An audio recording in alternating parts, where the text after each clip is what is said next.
Good evening and thank you for joining us for KREM News at 5 tonight. I'm Mark Hanrahan. And I'm Whitney Ward. We begin tonight with new information on the race for Spokane mayor. This morning, the former director of Washington's Department of Commerce, Lisa Brown, announced she is running for that position of Spokane mayor. And just a couple of hours ago, her opponent, current mayor Nadine Woodward, responded to that announcement. KREM 2's Amanda Rowley covered both announcements today. She is live downtown with the latest in the race for Spokane mayor. Amanda? Well, in her announcement for Spokane mayor this morning, Lisa Brown already had strong criticisms for her opponent, Mayor Nadine Woodward. Just a few hours after that announcement this morning, Woodward took the opportunity to address them here at the offices of her supporter. Let's create a great Spokane together. Lisa Brown launched her campaign for Spokane mayor with a spotlight on a few different issues. She says her top priorities as mayor would include community safety, crime, and housing. The temporary deregulation and single-family zoning is an excellent start, but we have to build on that at the local and regional level, set targets, make a plan to achieve them, and take advantage of every incentive and program that the state has to offer. She decided to run for mayor because she claims the progress in Spokane has stalled under Mayor Nadine Woodward's administration. The mayor ran 4 years ago on two issues, homelessness and crime downtown. We haven't made significant progress on those issues, and I think people are ready for a change. This afternoon, Woodward responded to this criticism by discussing the accomplishments of her administration, including moving police precincts into neighborhoods and putting more officers on the streets with a new staffing model. Also on the housing front, my administration has doubled the amount of shelter beds in our regional shelter system, and just opened at the end of last year, TRAC, the Trent Resource and Assistance Center. Brown ran for Washington's 8th congressional district in 2018, but she was defeated by incumbent Congresswoman Kathy McMorris Rogers. Brown told me she's stepped down from her state job to run for mayor because she wants to be closer to home and build a better community for her grandson.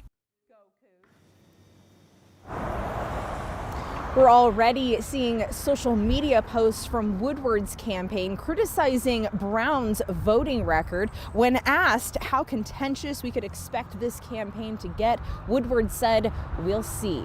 Amanda Rowley, KREM 2 News. All right, Amanda, thank you very much. And in breaking news now, in the Alex Murdaugh trial. After just 3 hours of deliberations, a jury found Alex Murdaugh guilty of all 4 counts, including the murder of his wife and son, along with 2 counts of possession of a weapon during a crime. Those charges carry a potential penalty of up to 30 years to life. Murdaugh is a disgraced South Carolina lawyer accused of killing his wife and son nearly 2 years ago. We will continue to bring you the very latest right here on KREM 2 News at 6 o'clock. In the meantime, let's talk weather right now. It's our other top story tonight. Today, we woke up to yet another round of some snow, also some pretty strong winds. Yeah, it was very windy, and it sounds like we may not be done with the snow just yet. So our chief meteorologist, Jeremy Legoo, standing by right now to let us know what we can expect. Well, more snow. No, all right, as we head through the next couple days, we do have a few more chances of snow. But the good news is we're going to get rid of a bulk of the wind as the sun goes down tonight. I think it dies down throughout the night. Tomorrow morning, we'll catch a quick break. Tomorrow afternoon, it gets a bit breezy, but not near as strong as what we saw today. And when it comes to the snow, predominantly in the mountains in the days to come. Lookout Pass, another 3 to 4 inches. You head over Snoqualmie or Stevens. Snow measured in feet is the reason we have those winter storm warnings in effect. When it comes to our current snow, a little bit of that moving through parts of North Idaho, some of that now moving out of Coeur d'Alene, still coming down in parts of the Silver Valley, and another band looking like it's going to move its way into parts of Lookout Pass eventually. It looks like Sandpoint getting a little bit of snow and Schweitzer as well. That eventually works its way out. What we wind up seeing then is most of the snow stick to the mountains. Tomorrow looks like we see a little activity in the latter half of the day. We might even see a little bit of a snow rain mix here in Spokane. I think it'd be Grapple if it falls. It looks like that to me. But then when we get into Saturday, eventually more scattered snow. It's just like we can't catch a break. Each and every day gives us a chance of snow, but each and every day gives us highs near 40 degrees. And that means anything that falls here in Spokane will melt by the end of that given day. All right, Jeremy, thank you. New numbers now from the Washington Department of Commerce showing the state will need to step up big in production of new housing. The research shows the state needs to add more than 1 million homes in the next 2 decades. Those housing projections released today show more than 50,000 new units need to be added every year to keep up with the projected population growth. So to give you some context, right now about 45,000 units are added each year. The Department of Commerce says more than half of the needed units, though, must be affordable for the lowest income levels. And today we are learning about new evidence that Pennsylvania State Police found in murder suspect Brian Kohberger's family home and car. And some of those items were a knife, shovel, gun, and black masks. So this gives new information now about possible next steps in the murder investigation of those 4 University of Idaho students. KREM 2's Janelle Finch spoke with a criminal justice expert today about what investigators found. Janelle?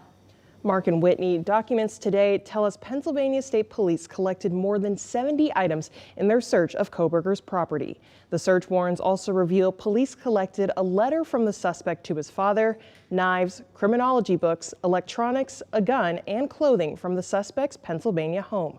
Criminology expert Chris Bertram says he's most interested in the items found in the Kohberger's car. Taking out like the pedals, the gas pedal, taking out the side trim pieces that, around the seat and those things. Those are what real interest to me, because again, if that vehicle was used, which we believe it was, may have been, used to transport him over to the scene, there is a possibility that there may be trace evidence that was left. Investigators also found a comfort in-room key holder, a shovel, goggles, and a reflective vest in the car. These documents add to the first set of search warrants that were unsealed Tuesday. Those documents showed police collected a silver flashlight, additional clothing, a pair of black and white size 13 Nike shoes, and a DNA swab from the inside of Kohberger's cheek. Bertram says it's likely these items have already played a part in the investigation since they've been collected. He says it's also possible there are other items that have been collected through federal search warrants we may not know about for months or until Kohberger goes to trial. In the studio, Janelle Finch, KREM 2 News. Janelle, thank you very much. In other developing news tonight, a Spokane man has been arrested for murdering a woman in California more than 40 years ago. Police in California recovered DNA from a 1979 murder, but they didn't know who it belonged to. Now court documents show the answer was sitting in an evidence locker here in Spokane. Spokane police arrested 63-year-old Gerald Carpenter at a downtown Spokane apartment earlier this week. He's accused of killing Patricia Carnahan in El Dorado County, California in September of 1979. Police say a rape kit collected from the victim of an alleged assault in 1994 was placed in evidence until 2022 when it was submitted for testing. And just last month, a forensic scientist with WSP said the DNA profile matched the 1979 murder and the 1994 sexual assault. Those details gave officers probable cause to arrest Carpenter for murder. He is now in the Spokane County Jail on a fugitive charge, pending extradition to California on a murder warrant.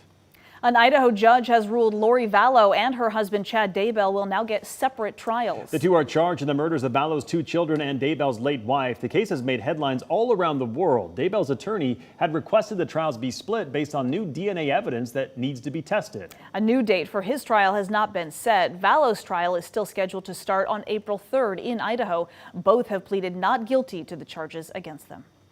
A bill to make hazing a felony in Washington state passed the state house and is now headed to the state Senate. So the Sam Martinez Stop Hazing Law is named after a Washington State University freshman, Sam Martinez, who died from alcohol poisoning in 2019. Police say his death was caused by hazing at his fraternity.